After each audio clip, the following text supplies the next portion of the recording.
Shalom, puji Tuhan kita berjumpa lagi dalam pelayanan online. Sebelum kita mendengarkan firman Tuhan, mari kita berdoa. Bapa, kami mengucap syukur atas segala kebaikan-Mu.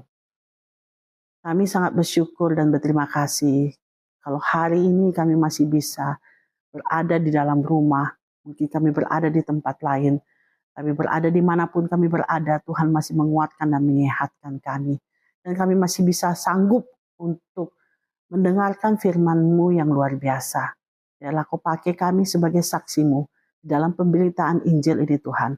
Agar banyak orang yang melihat, banyak orang yang mendengar atas kemuliaan nama-Mu dan kedahsyatan-Mu. Terima kasih hamba yang Kau pakai sebagai alat pada hari ini. Biarlah Kau sanggupkan, Kau mampukan hikmat marifat-Mu turun atas hamba-Mu ini. Sehingga apapun yang keluar dari mulut dan hati pikiran hamba, ini semua adalah menyaksikan kebaikan Tuhan, menyaksikan kemuliaan Tuhan. Di dalam nama Tuhan Yesus Kristus, kami percaya firman ini akan menjadi sebagai api yang menyala, yang sanggup memulihkan dan menyembuhkan, bahkan sanggup untuk membuat kami belajar. Di dalam nama Tuhan Yesus Kristus, haleluya, amin. Kita sambut dengan luar biasa, haleluya, luar biasa pagi hari ini kita bisa bersama-sama di dalam ibadah pelayanan doa di ibadah online. Oke, saya akan membawakan pada hari ini tentang berbicara amarah yang merusak hidup kita. Hari-hari ini krisis ekonomi mulai kelihatan. Akan banyak goncangan-goncangan yang luar biasa. Ya, tentunya kita tidak perlu lagi menanyakan hal-hal yang why, kenapa.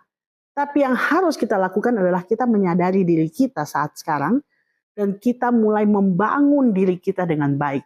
Sehingga segala sesuatu yang negatif, yang membuat kita gelisah, membuat kita goyah, membuat kita punya rasa khawatir dan takut itu akan dapat membuat kita itu tidak lagi menjadi satu masalah, tidak lagi menjadi satu yang bisa untuk menjatuhkan kehidupan kita sehingga kita tidak lagi dirongrong oleh segala hal-hal yang tidak benar, yang tidak baik ataupun yang membuat kita lemah, ya.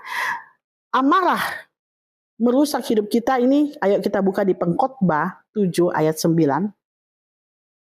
Pengkhotbah 7 ayat 9 dikatakan begini, janganlah lekas-lekas marah dalam hati, karena amarah itu menetap dalam dada orang bodoh. Katakan aku orang pintar. Katakan aku adalah orang yang penuh kuasa Allah. Katakan bahwa aku adalah orang yang penuh dengan hikmat. Katakan bahwa aku adalah orang bijak. Kita tolak, aku bukan orang bodoh. Aku bukan orang yang penuh dengan kemarahan. Katakan aku bukan orang yang ingin cari gara-gara atau masalah. Kita tolak dalam nama Yesus. Haleluya. Yuk tepuk tangan buat diri kita sendiri. Oh puji Tuhan. Kita harus menyematkan diri kita. Karena kenapa? Ketika amarah menguasai diri kita, segala sesuatu itu akan kamu lihat tidak baik. Kita akan melihat hal-hal yang positif pun kita melihat itu tidak baik. Mungkin ada orang yang ingin memberkati, ada orang yang ingin menasihati kita. Tapi karena kita penuh dengan amarah, maka segala sesuatunya tidak kelihatan baik. Janganlah lekas-lekas marah dalam hati. Hari-hari ini coba cek, apa kita sering tersinggung atau tidak. Hari-hari ini kalau coba cek, apakah pada waktu kita curhat, kita curhat atau menerima curhat dari orang lain, kita tidak menjadi lagi pendengar baik, tapi kita menjustis. Coba cek, apakah kita ini sudah bisa mengendalikan diri kita ketika terjadi sesuatu yang kita dengar, yang kita lihat. Banyak orang sekarang ini begitu cepat melihat di sosial media, begitu cepat mendengar berita, sehingga tidak lagi berpikir kembali, sehingga langsung mengatakan kata-kata yang negatif. Jempol kita langsung mengetik dengan komen yang negatif, yang ikut-ikutan. Dengar baik, janganlah lekas-lekas marah dalam hati, karena amarah yang menetap dalam dada hanya dalam orang bodoh. Haleluya, puji Tuhan ya. Kalau saya mendapatkan ini, kenapa? Karena terus terang pada waktu saya berjalan, begitu banyak saya lihat orang sisi kiri kanan, bahkan saya minta maaf, saya berjumpa dengan seseorang dan saya melihat dia seperti orang linglung. Linglung karena mungkin dia sudah terlalu banyak masalah yang mencerca dia, sehingga dia sampai sudah nggak bisa marah, dia sudah nggak bisa apa-apain, sampai dia,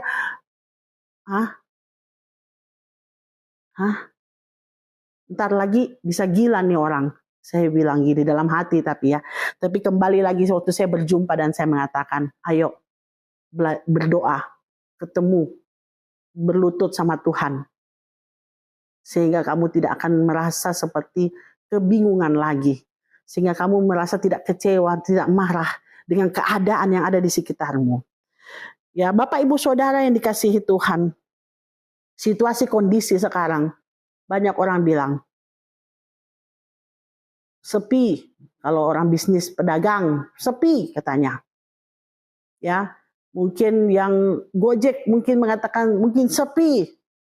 Apapun pekerjaan kita akan mengatakan sepi. Tetapi yang saya satu hal mau ingatkan kepada Bapak Ibu Saudara, apapun sedih, sepi, susah, tapi kamu masih bisa makan Bapak Ibu Saudara. Coba cek. Apakah masih hidup? Nih, lihat. Ke cermin, raba. Masih hidup aku. Masih hidup saya. Masih hidup gue. Kan gitu.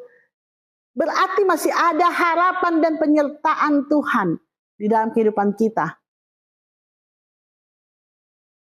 Kadang-kadang memang hidup itu membuat kita down. Lingkungan itu membuat kita down. Tapi satu hal yang sangat kita harus pegang Bapak Ibu Saudara, kita hidup berada dalam tangan Tuhan. Itu yang meyakinkan kita sehingga apa? Kita tidak goyah dan kita tidak merasa ragu dalam menjalani kehidupan kita. Mau musim apapun. Di Indonesia ada beberapa musim nih. Musim hujan, musim kering. Kalau di luar negeri itu ada musim gugur, musim dingin, ya. Kalau di luar negeri, berapa musim pun yang terjadi, kalau kita bersama dengan Tuhan, saya yakin percaya, kita tidak akan goyah, kita tidak akan marah, kita tidak akan kecewa. Yakobus 1, mari kita buka di Yakobus 1, Bapak Ibu Saudara, ayat 19 sampai 21. Kita akan baca sama-sama. Perikop berkata bagi pendengar atau pelaku firman, hai saudara-saudara yang kukasihi, ingatlah hal ini. Setiap orang hendaklah cepat untuk mendengar, tetapi lambat untuk berkata-kata. Dan juga lambat untuk marah. Sebab amarah manusia tidak mengerjakan kebenaran di hadapan Allah. Sebab itu, buanglah segala sesuatu yang kotor dan kejahatan yang begitu banyak itu dan terimalah dengan lemah lembut firman yang tertanam di dalam hatimu yang berkuasa menyelamatkan jiwamu.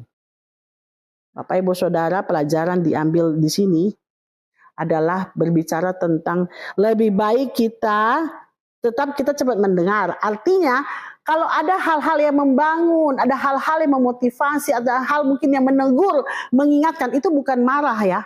Jadi kalau ada orang yang nasihatin atau menegur, kasih tahu, kamu kayak gini ya, jangan dulu tersinggung, nggak boleh cepat marah, ya. Jangan berpersepsi begitu, ya. Jadi ketika ada yang memberitakan sesuatu, itu cepat kita dengar. Ya, kita cepat dengar, kita rangkum dalam pikiran kita berdoa, Tuhan, apakah ini untuk saya atau bukan? Ya, selalu begitu. Apakah ini untuk saya, Tuhan? Kalau memang untuk saya, Tuhan kasihlah tanda padaku agar aku tahu apa yang harus aku lakukan saat ini. Dikatakan setiap orang hendaklah cepat untuk mendengar, tetapi lambat untuk berkata-kata. Jangan dulu langsung komen. Jangan dulu langsung meledak. Jangan dulu langsung keluar caci maki. Jangan dulu melakukan hal-hal yang membuat amarahmu sehingga kamu tidak bisa mengontrol lagi. Dan akhirnya bukan hal yang untuk menjadi solusi, tapi hanya menyakiti orang lain atau menyakiti diri sendiri pun. Sebenarnya kalau kita marah itu sebenarnya menyakiti diri kita sendiri loh. Saya terus terang barusan ini pergi ke dokter, maaf. Saya buka-bukaan aja ya. Karena saya rasa ini lazim dan normal. Saya tidak malu, tapi saya ingin mengatakan ini karena saya ingin men-share. Ya, saya barusan ini pergi ke satu dokter khusus gangguan tidur. Sleeping disorder, artinya ngorok. Ya, dan saya tidak akan malu-malu mengatakan saya tidur ngorok. Dan itu saya rasa banyak orang bilang, oh iya saya ngorok karena saya gemuk, saya ngorok karena saya kecapean, saya ngorok karena sudah umur, everything lah, semua banyak alasan. Tapi saya mau bagi di sini adalah begini, ketika saya merasa ngorok ini sudah mengganggu pernapasan saya, dan saya lain ya, kalau kita mengetahui penyakit itu dalam keadaan kita sadar. Tetapi kalau dalam keadaan kita tertidur dan ternyata kita ngorok dan sampai menutup katup udara kita, itu berbahaya buat kita ya. Tiba-tiba kita bisa tersedak, kita bisa mengalami sesak nafas, tapi karena dalam keadaan tidur kita tidak tahu. Makanya sangatlah mengkhawatirkan kalau seseorang itu hidup hanya sendirian, ya, dan pada waktu itu dia mengalami sesuatu di dalam waktu tidur, itu bisa kolaps itu, dan akhirnya tidak diketahui, ternyata masih bisa diberikan bantuan, tapi karena hidup tinggal sendiri, tidur sendiri, apa-apa sendiri, ya, jadi akhirnya itu membahayakan, ya. Sehingga saya pergi ke dokter ini dan akhirnya saya memeriksakan konsultasi dengan dokter. Nah, ini akhirnya membuat saya berkonsultasi. Ternyata pada waktu berkonsultasi, dokter ini banyak sekali bertanya kepada saya. Beliau langsung bertanya apakah saya punya penyakit darah tinggi, saya punya hipertensi, terus saya punya asam urat, banyak hal yang ditanyakan sampai akhirnya saya waktu kencing malam pun dipertanyakan, berapa kali nih Bu kamu kencing di waktu malam? Wah, ini saya bilang apa hubungannya? Tapi ternyata ada hubungan. Kalau orang sering kencing di waktu malam katanya bisa diabetes, atau juga karena kurang tidurnya sehingga karena sering kencing, kurang tidur sehingga bisa masuk ke jantung. Nah, ternyata punya cerita, berbicara juga jantung ini bahaya. Ketika kita marah, Bapak Ibu Saudara, itu jantung kita berdegup lebih kencang. Dan sehingga membuat kita naik ke atas, sehingga otak darah mengalir, sehingga itu bisa kalau dalam waktu sampai 10 menit marah terus atau 30 menit, wah itu saya rasa sudah kolaps. Dan itu memang ada di dalam penelitian, orang marah itu hanya bisa 5 menit. Jadi kalau umpama ada yang marah, biarin aja dulu dia marah. Dibiarin aja dia ngomong-ngomong, biarin dulu aja dia ngakak-ngakak. Terus habis itu nanti kasih minum air ya. Ya, saya gitu. Setelah saya mengetahui tentang marah, tentang resiko marah itu seperti apa, saya sudah jadi mengerti, dan saya juga mengontrol diri saya. Kalau saya umpama mungkin ada ya bukan berarti Ibu Jeka nggak pernah marah ya, saya marah tapi istilahnya marahnya di waktu yang tepat, kondisi yang tepat, tapi itu pun punya break waktu, nggak sampai 5 menit saya stop. Saya cuma ngomong selesai, habis itu saya ketawa lagi.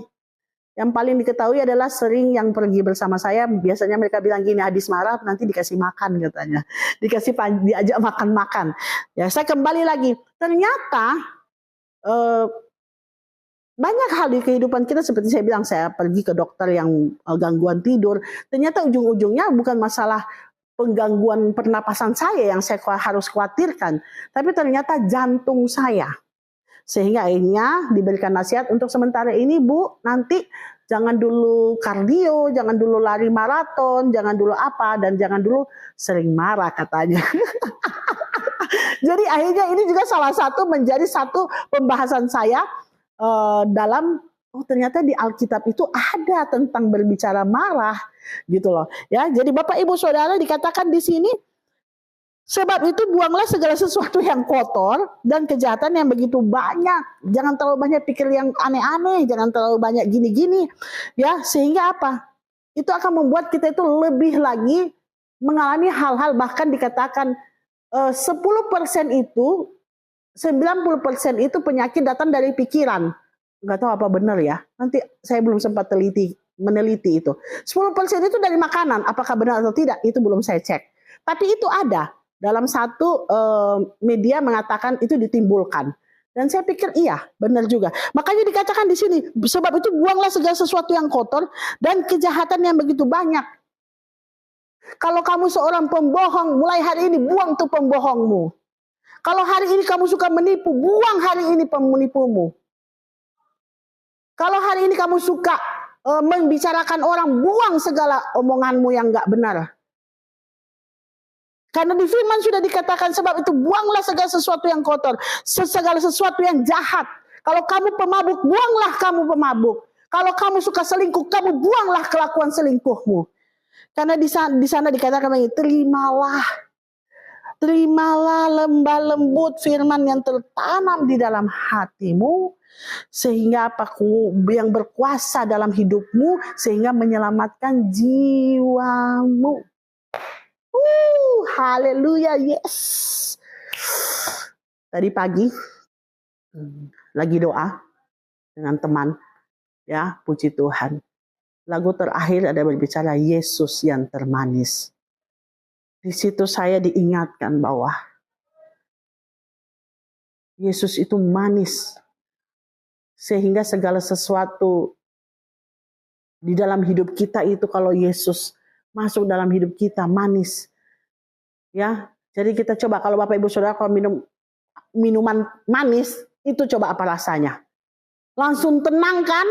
Apalagi kalau orang yang sering mabok perjalanan ya.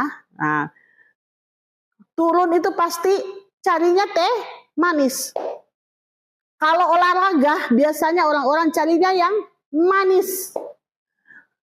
Tentunya kalau anak muda carinya cewek manis. Kan gitu. Segala sesuatu yang manis itu menarik hati.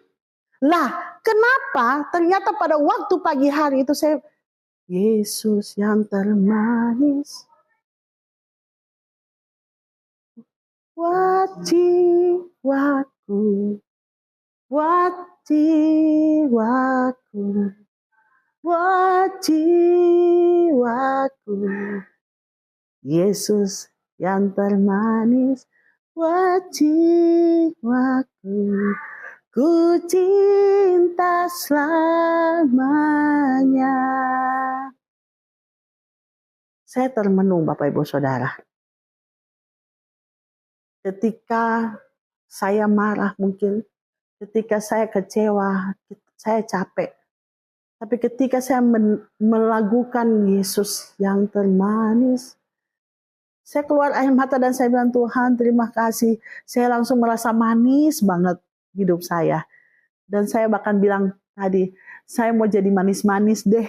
Supaya yang lihat saya manis, yang berada di samping saya juga manis. Kan gitu. Coba bayangkan ya, kalau kita hidup penuh dengan marah, tiap hari kita marah-marah. Yang di samping kita pasti kesetrum kena virus marah loh. Bapak Ibu Saudara. Ya, bahkan di firman Tuhan dikatakan gini. Keluaran 15 ayat 22 sampai 25 nanti berbicara, nanti lihat baca lah ya di rumah ya, nanti baca sendiri ya. Ayat 15 itu sampai 22 sampai 25 dikatakan begini. Bercerita tentang Musa yang menyuruh orang Israel pergi berangkat ke laut Tibrau. Dan setelah 3 hari mereka berjalan ini, mereka tidak dapat air.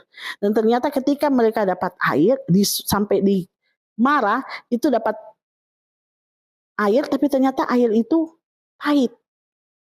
Akhirnya Musa berseru pada Tuhan. Yang saya percaya pasti, Tuhan tolonglah kami haus. Tolong, ini satu-satunya sungainya, tapi pahit rasanya. Akhirnya Tuhan bilang, ambil tongkat dan taruhlah. Sehingga apa? Berubah manis. Ya, Mara, ya, Sungai Mara namanya. Di tempat saya tinggal ada yang namanya Kota Marah. Katanya itu artinya marah. Ya, lagi marah-marah. Nah, kalau di Alkitab marah itu ternyata pahit. Ya, tapi bagaimana? Hidup kita yang pahit, coba kita kasih jadi manis. Apa tidak luar biasa tuh? Nanti akan banyak perubahan, orang kaget. Aduh, Ibu Tuti sekarang kalau bicara bagus sekali ya, manis banget. Aduh, biasa dia kayak silet, berdarah-darah kalau bicara. Gawat ya, ibu-ibu kalau ada, ternyata ibu-ibu kalau bicara ternyata sudah seperti itu, berdarah-darah. Wah, ngeri. Tapi saya percaya Bapak Ibu Saudara yang sekarang lagi menonton, saya tolak dalam nama Yesus dan saya percaya Bapak Ibu Saudara selalu berada dalam keadaan manis. Ya, jadi sehingga apa Bapak Ibu Saudara? Saya mengatakan saya mau menjadi anak yang manis. Saya mau jadi istri yang manis. Saya mau jadi ibu yang manis. Saya mau jadi sahabat yang manis. Ya, memang sudah manis, tapi saya pikir tadi pagi saya bilang saya belum terlalu manis. Saya harus lagi lebih manis, Bapak Ibu Saudara. Ya, jadi amarah tidak lagi menyelamatkan jiwa kita, tetapi apa? Ketika kita menerima firman Tuhan dan tertanam dalam hati pikiran kita, maka itu akan berkuasa dalam kehidupan kita sehingga menyelamatkan apa? Jiwamu. Oh haleluya, puji Tuhan. Bapak Ibu Saudara, ya, marilah kita semua belajar. Tetap belajar. Saya pun masih tetap belajar Bapak Ibu Saudara. Kalaupun kita tidak belajar, mulai sekarang mulai belajar. Tidak ada pilihan lagi. Ibu Jacqueline nggak pernah mau kasih muluk-muluk. Ya, saya orangnya to the point. Makanya orang kalau mau konseling dengan saya tanya dulu. Mau dengar kata saya atau mau dengar kata hatimu? Kalau mau ingin jawaban kata hatimu menurutmu, nggak usah lama-lama dengan saya. Saya cukup berdoa untuk kamu, selesai kamu mikir sendiri. Kamu pikir sendiri. Kenapa? Kadang-kadang kita ini merasa diri kita ini apa yang kita lakukan, kita mau bertanya sama Tuhan, kita mau curhat sama Tuhan, kita minta tolong sama Tuhan. Tapi kita maunya kita, bukan maunya cara Tuhan. Akhirnya kamu marah. Nah, ketika kamu marah, sebenarnya bingung. Siapa kepala batunya? Siapa yang tegar tengkuk? Siapa yang gak mau diatur? Sampai ada satu quote mengatakan begini, orang yang jomblo itu karena orang yang tidak mau diatur. Nah, saya mikir-mikir benar juga ya. Kalau dia banyak mengerti dan memahami, mungkin dia sudah menikah cepat. Orang yang menikah, halo adik-adik di sana, kalau kau ingin menikah, saya hanya mau satu kasih tahu kamu. Belajar memaham. Belajar saling memahami. Kalau kita sama-sama masih punya ego, tunda dulu, pikirkan. Karena pernikahan adalah suatu ikatan suci dari dua orang berbeda menjadi satu. Sehingga apa? Caranya bagaimana? Dipahami dan memahami. Cocok atau tidak cocok. Waktu pacaran kamu selalu merasa cocok karena kamu ada maunya. Karena I love you. Ketika sudah menikah, lupa I love you. Karena sudah mulai kelihatan. Padahal dari dulu sudah kelihatan jeleknya. Sudah kelihatan sedikit ciri-ciri yang tidak benar dan tidak baik. Tapi karena I love you, aku memahamimu. Tapi coba bawa itu sampai ke pernikahanmu. Sehingga kamu akan berusaha memahami. Memahami sambil memperbaiki. Memahami sambil memperbaiki. Saya percaya Bapak Ibu Saudara, apalagi dilandaskan dengan ikatan atas nama Tuhan Yesus Kristus, kasih yang tidak akan pernah putus, yang tidak akan pernah meninggalkan, yang tidak pernah akan membiarkan. Saya akan percaya pernikahan adik-adik dan Bapak Ibu sampai sekarang tetap akan selama-lamanya. Tidak ada manusia yang sempurna, hanya Yesus yang sempurna Bapak Ibu Saudara, adik-adik yang tercinta. Maka dari itu jangan ada amarah di dalam kehidupan kamu. Karena ketika amarah itu ada, selesailah sudah. Yesaya 66 ayat 14 dikatakan begini. Apabila kamu melihatnya, hatimu akan girang. Dan kamu akan seperti rumput yang muda, yang tumbuh dengan lebat. Maka Tuhan akan nyata kepada hamba-hambanya dan amarahnya kepada musuh-musuhnya. Di sini saya mau menjabarkan versi saya, mengatakan begini. Jika kau melihat sesuatu hal yang menyenangkan, yang manis, yang baik, hatimu akan girang. Amin. Maka kamu akan terlihat seperti rumput muda, daun muda. Ini yang paling disuka, mau kelihatan muda. Nah makanya kalau ada yang datang ketemu dengan saya, terus kaget bilang, Ibu Jacqueline kok cuma mukanya gini-gini aja ya, dari dulu sekarang gak ada berubah. Karena apa? Karena saya mengikuti firman, saya belajar dengan firman, saya praktek. Girang, sukacita aja. Sukacita aja, melewati masa-masa dengan cara apa? Berdoa, percaya, yakin bahwa Tuhan tetap akan bela. Ujung-ujungnya aku tetap menang. Yes, gitu. Akhirnya apa? Kita akan melihat segala sesuatunya itu baik. Kita merasa sukacita, kita girang. Akhirnya apa? Jangan salah kalau dibilang masih awet muda. Amin, amin ya. Saya percaya Bapak Ibu Saudara pun akan begitu. Maka dari itu, giranglah supaya apa? Hatimu harus bahagia, hatimu sukacita. Sehingga apa? Seperti rumput muda yang tumbuhnya lebat. Kalau kamu banyak diberkati, jangan tanya itu dari mana. Karena kamu mendengar firman Tuhan yang lembut. Karena kamu mau melakukan firman Tuhan itu. Kamu bukan hanya menjadi pendengar, tapi kamu menjadi pelaku. Kamu melakukan firman Tuhan itu dalam kehidupanmu. Menyelamatkan jiwamu sehingga membuat tidak ada rasa khawatir lagi. Membuat tidak ada rasa lagi problem yang besar. Karena kita percaya Tuhan kita lebih besar daripada masalah kita. Sehingga apa? Maka biarlah amarah Tuhan saja yang akan menghadapi musuh-musuh kita. Apalagi? Terpujilah Engkau Tuhan. Saya berterima kasih kalau saya masih diberikan kesempatan untuk selalu sharing, untuk selalu berbagi dengan Bapak Ibu Saudara. Dan jangan pernah Bapak Ibu Saudara bosan-bosan adik-adik. Jangan pernah bosan-bosan untuk sharing kebaikan-kebaikan Tuhan dalam hidupmu kepada orang lain. Karena itu sama saja engkau sedang memberitakan firman.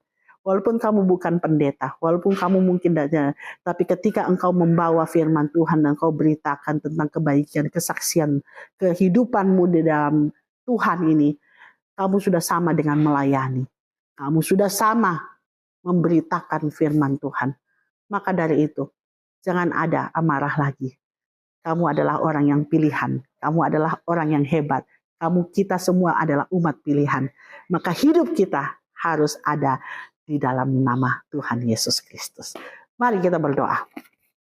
Bapa kami yang di surga, dikuduskanlah namamu, sangat bersyukur dan terpuji atas segala kebaikan dan segala pertolongan, segala kekuatan, segala perlindungan yang sudah kau berikan pada kami.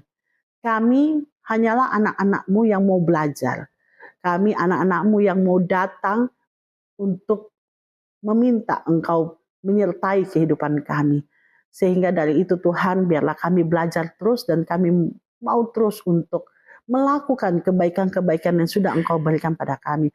Dan kami juga mau belajar untuk menerima firman ini dengan baik dan dengan lembut.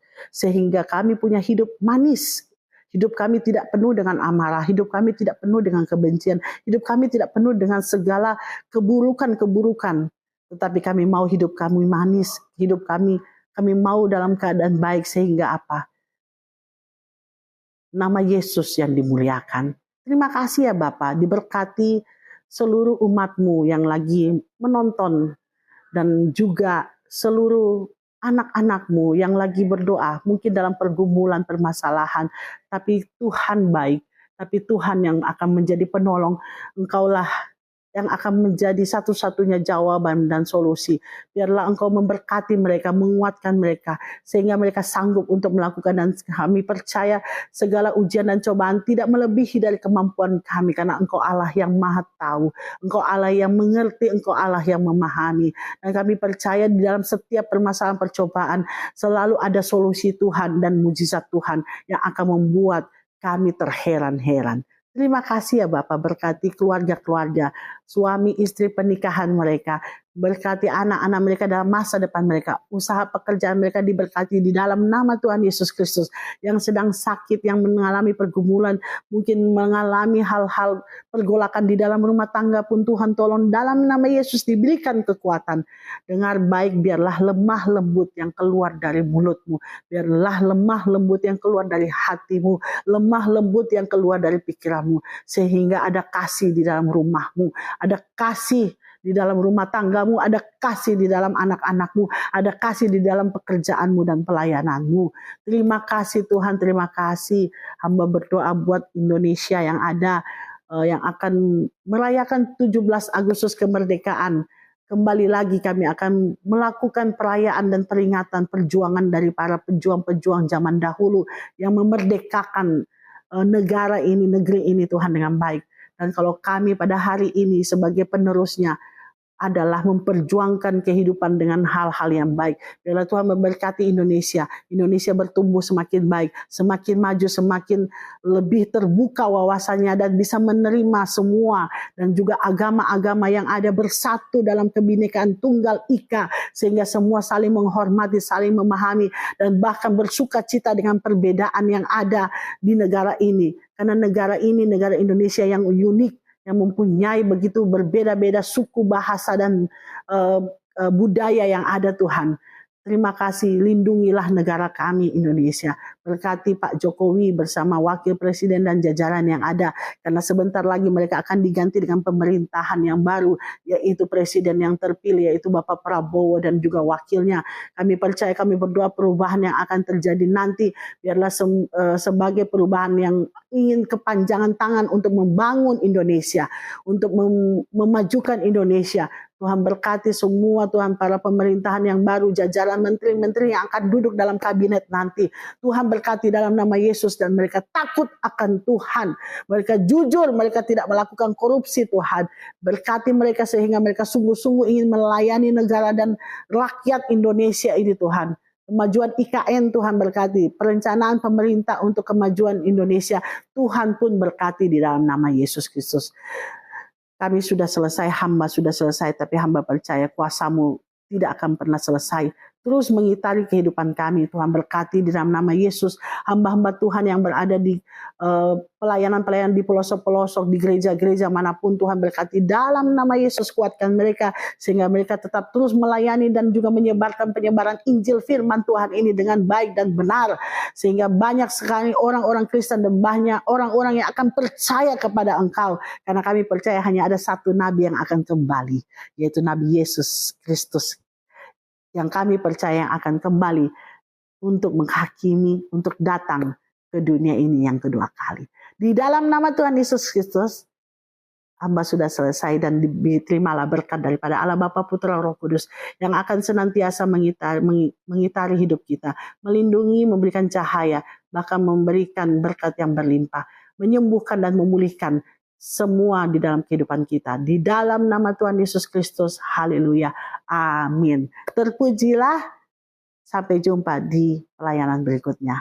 Shalom.